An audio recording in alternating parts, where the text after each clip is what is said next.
السلام عليكم ورحمة الله. باص هذا قتل بنت، قتلها طبعا قضاء الله وقدره. مقابيل المشفى الوطني قبل المدينة ما يقارب 500 متر. هذا الطريق دح مدخل دير الزور، يطلقون عليه هذا الطريق طريق الموت. نعم، من كثرة الحوادث.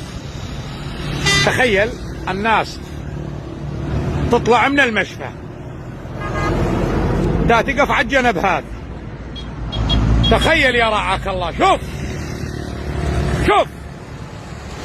شوف خرج، سرعة جنونية.